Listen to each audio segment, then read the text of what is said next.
Here we go. Here we go. I am excited for this chat today as we had a great talk behind stage just now. We have another top performer joining us today, Forbes Council member, top 25 young professionals under 20 of 2020, recipient joining us today. And we have a lot to cover.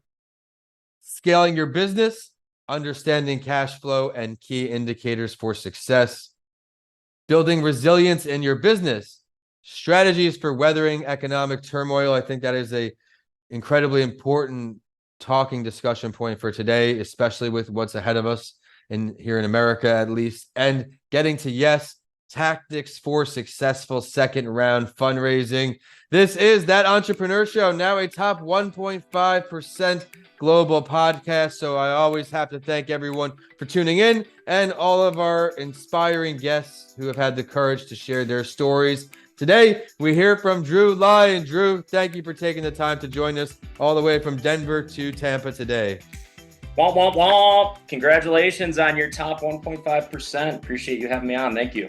Of course, I'm excited to hear your story and bring on someone who is the founder and managing partner of Focused Energy, a team of 15 plus fractional finance, accounting, and operations experts dedicated to helping businesses understand their financials, save money, and grow sustainably. They've helped hundreds of businesses of all sizes, from startups to public companies. So if this sounds like an area you need some assistance with, stick around for a little later in the show. We'll find out how to get in touch with Drew. He'll help you stop struggling with time, resources, or expertise to efficiently scale. And with this company's help, their clients have seen incredible results, organically growing revenue from 50 to 100%. His company has also secured $100 million in funding for their clients, plus saving them all the money we spoke about. So if you're out there thinking about starting to fundraise or take your fundraising to the next level, this is the show for you. He founded this company 10 years ago now, so congratulations on that sustainability because of his passion for helping companies scale in a challenging world. We've got a lot to cover, as I mentioned, and he's going to give some insight into some of his strengths and expertise, not just traditional renewable energy, but consumer goods, tech-enabled services, construction, food sectors, all and above. Of course, there's no surprise here. We have a great spotlight story at the end of the show. As we heard a little bit, he specializes with his fractional employees. We're going to look into a guide to fractional leadership from Entrepreneur Online.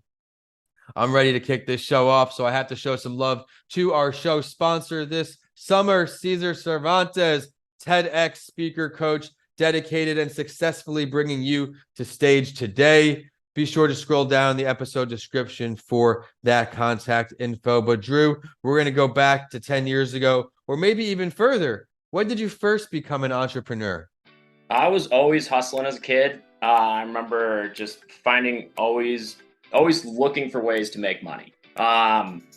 And my family was very entrepreneurial. Half of them were really successful. The other half, had all the fun struggles that come with being an entrepreneur. I was in the latter half, so I learned a lot of, what to do, not to do. And, went to school for finance and accounting, did some fun stuff in the energy sector. And I was working for a utility, discovered a large fraud, reported it, told to cover it up. Could not do the corporate bullshit or deal with that, just lack of fucking giving a shit. And so really started the practice then, right out of the gate, did the wrong thing. And I was like, I'm going to go raise money for people right away. And that was fucking right idea, wrong time. Did not have the network to pull that off. So pivoted quickly back to basic finance, accounting, cash flow strategy, explaining entrepreneurs' businesses back to them in a way that we could simplify, make it easier to run, make it more scalable, helping them with the basics. And it's really grown from there. And the reason I did it was because I just realized I want to help people, and I can help a lot of people through business ownership, through entrepreneurship, through, being an honest third party that comes in and helps provide guidance and, ultimately thinks of their households and cares about them. I love the integrity and passion behind what you're doing. And I had this here in the show notes when we go live. explaining entrepreneurs' businesses back to them. And I think that's so important. I'm even guilty of this, where I feel sometimes we're blinded by our own light. We're blinded by the work we're doing, and we're missing things that are simple. They're right in front of us the whole time. So I think this is a great message for everyone out there to just seek some form of outside opinion, because I learned a long time ago what looks good to me may not look good to everyone else. Me doing this way may not be the most efficient way, and it might not be the most effective way. We can always learn from each other, and that's one of the many goals of this show, for our audience to learn from our guests today. But you mentioned we started this business 10 years ago. Let's talk all about it a little more so that everyone out there can learn about it. Yeah, it's fractional finance accounting operations for scaling businesses.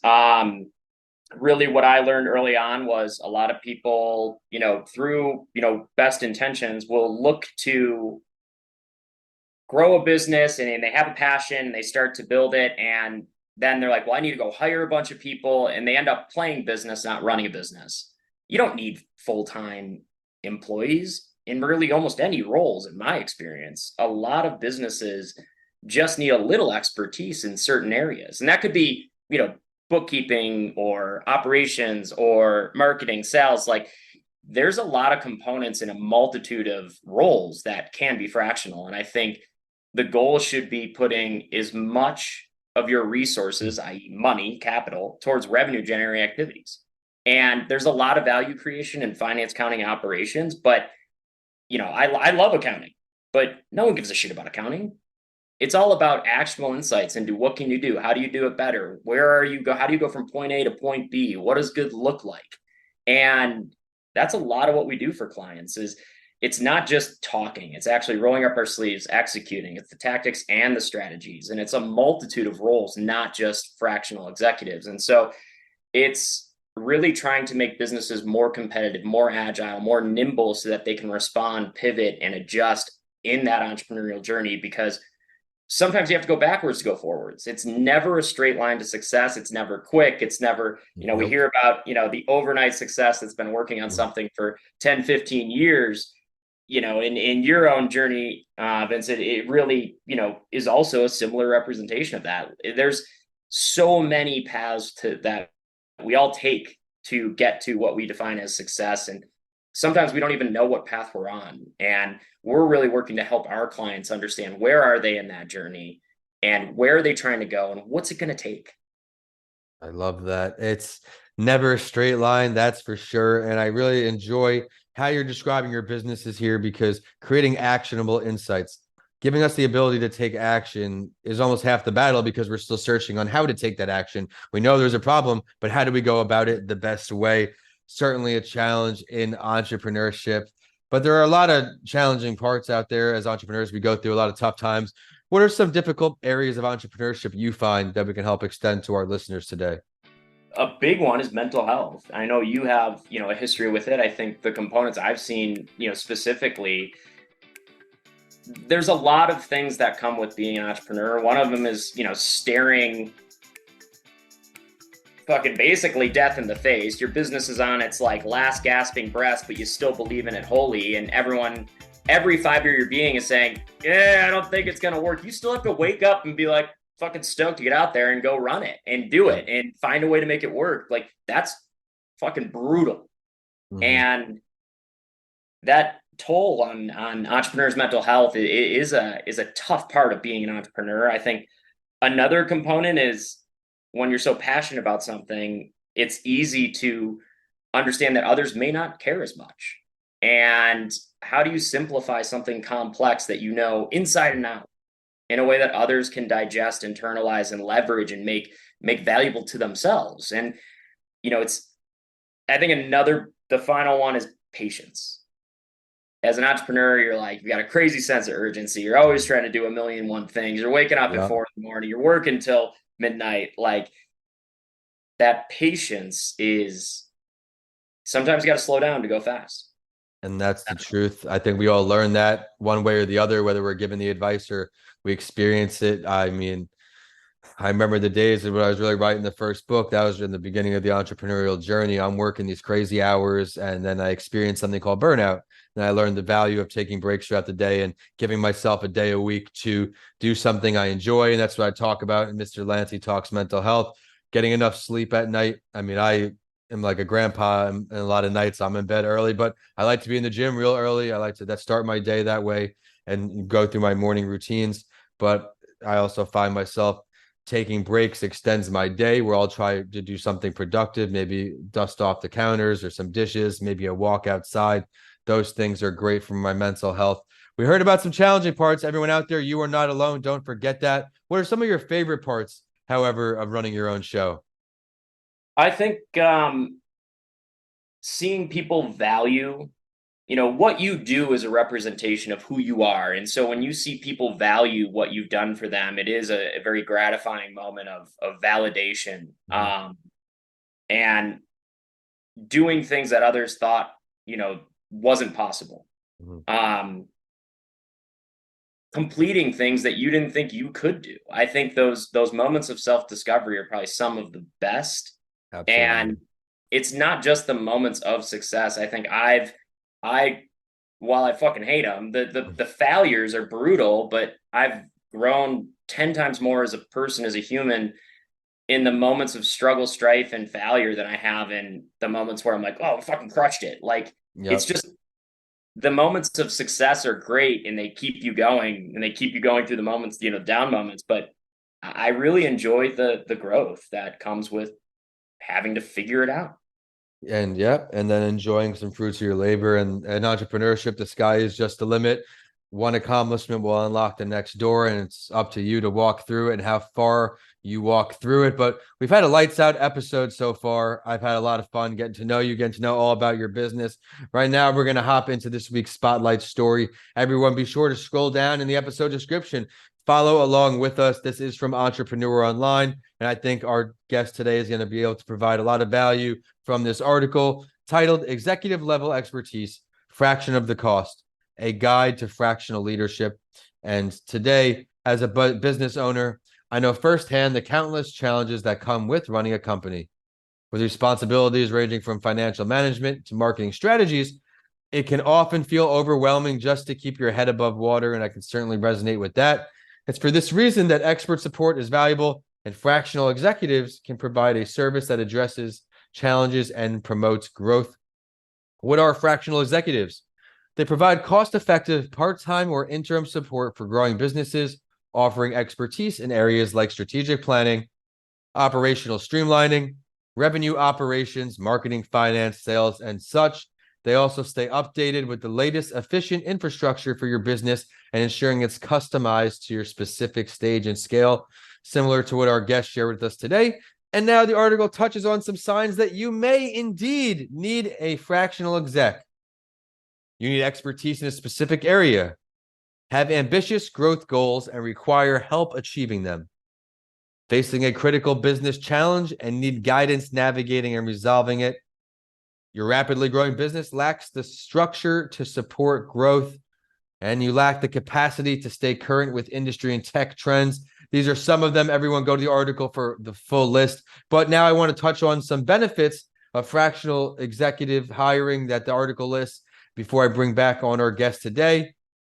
Cost savings, expertise and experience, flexibility and scalability, and objectivity and perspective. I'll touch on cost savings. As you can guess, they offer a flexible solution for businesses that need experienced execs without the commitment and cost of a full-time hire. Of course, the time that goes into onboarding this hire as well. And unlike having this full-time exec, you can work with fractional executives on an as-needed basis, allowing you to enjoy the benefits of a seasoned executive without committing to a long-term, super high expense. Now, Drew, I've touched on a lot here. What are some things that stuck out to you? What can you add from your expertise? I think anything, I think all the points that you've brought up from a fractional executive, but also, a fractional role in general, are all hugely beneficial. I think the number one thing, especially also in an advisor, is really that objectivity and perspective.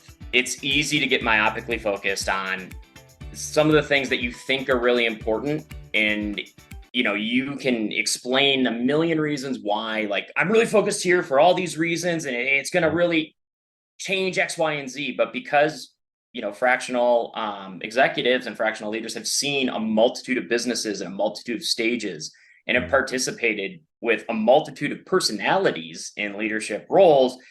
They're able to say, like, you're not wrong, but you're not right. You're talking about symptoms right here. The real root cause is this, and here's why. And you're like ultimately really looking for someone that's not going to agree with you. And when you're right, yeah, you're right, but you're going to know you're right. It's the times where you think you're right, but you're actually wrong. You need someone that's going to be confident, intelligent, informed, experienced enough to be able to tell you, like, hey, no, you're fucking looking at the wrong thing. Here's why. Here's where you need to be focused. Here's the impact it's going to have. But then also connecting the dots holistically for you. And not just for you, but for your entire team. Sometimes that might be the rest of the executives on the team. It might be other, it might be department leaders. There's a reality of you might just not see what's staring you in the face. And being able to have somebody that has that experience that can come in and say, here's what that looks like. Here's why. Another component of this is really being able to not have someone that's going to tell you yes because because they're your only source of employment. Like, and they're beholden to you of like, well, don't piss off the boss. Like, the best relationships we have with clients are ones where we're constantly challenging them, pushing them. That's huge, though. You don't want people who are just going to yes you to death, because that's not going to do any good for you or improve your business. Yeah, no, I mean, we've all been there. We think we're doing the right thing. Somebody's like, oh yeah, no, yeah, we're right on. And then you look back, you're like, what was I thinking? Like, why did we do that? They bring that 2020 hindsight into the present moment to have that real conversation. And I think that's where, even if you're not using a fractional executive, you should be looking for advisors that are going to give you these types of insights. There's a lot of people that want to help. Yeah. It's go out, ask the questions, be open to getting an answer you don't want. That's something I learned too. And as hard as it may be in the beginning, if you don't ask, you may never know. You may never get the help you need. Things aren't just going to be handed to you or come to you. In a lot of situations in life, you're going to have to go out there and ask and learn. That's something I learned as I tried to scale. That was something I needed to do more often. So thank you for all that. Let's plug your website, social, anything that can help our listeners get in touch with you, or at least learn more about what you have going on. Yeah, check out focusedenergy.work. That's WORK. Or check us out on LinkedIn, Focused Energy. Yeah, I mean, we've got good content on there, informative things. I put up content. I swear like a sailor. I'm probably over caffeinated, so I'll at least give you a good chuckle on some good information, and hopefully it's of value to you. I appreciate you sharing that. I'll have that in the show description. So now it is time for the one question that has weathered the storms of talking discussion points throughout the 3.5 years, because this is something I love getting to know my guests with. Which entrepreneur are you choosing throughout history, dead or alive, to sit down with? I'd say Nikola Tesla, purely because he wasn't the most like financially successful, but like talk about somebody that was thinking ahead of their time, like doing stuff that was wild. Like, I don't know if there's anyone today, like there are some, don't get me wrong, but like the scope and breadth of that man's just like genius was fascinating. And I love that. It's it wasn't for commercial success. It wasn't for grandiose self-promotion and material wealth. It was what I see as a genuine love of discovery. I love when people bring up the titans of industries, people from this long ago, because there was no Google, let alone no textbooks with people doing things in the past. There's no case studies. A lot of these things, they're the innovators, they're the pioneers. And I believe it was the electricity system, Mr. Tesla, his contributions. Great choice there. We're delving a little deeper now. Where are you going to sit down? Where are you going to be? Where would we be? Shit, I'd probably go, like, if I had anywhere, I'd probably go down to like Nicoya Peninsula in Costa Rica, hang out on the beach, and hopefully have a margarita in hand.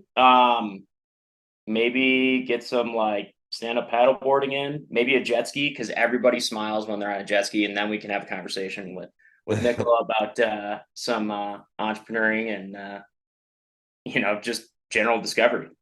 I love it. Well, thank you so much for taking the time to join us today. Be sure to scroll down the episode description to find out more and the links from our guest today. And I am at Vincent De Lancey on all social media and YouTube. Be sure to head to YouTube for a video preview of this episode. And the show is at That Entrepreneur Show on the major social media networks. And on Twitter, it's Podcasts by Lancey. So you get all three shows. And with that, we are signing off here today from Denver to Florida. Thank you so much once again for sitting down with us. Thank you, Vincent. Appreciate it.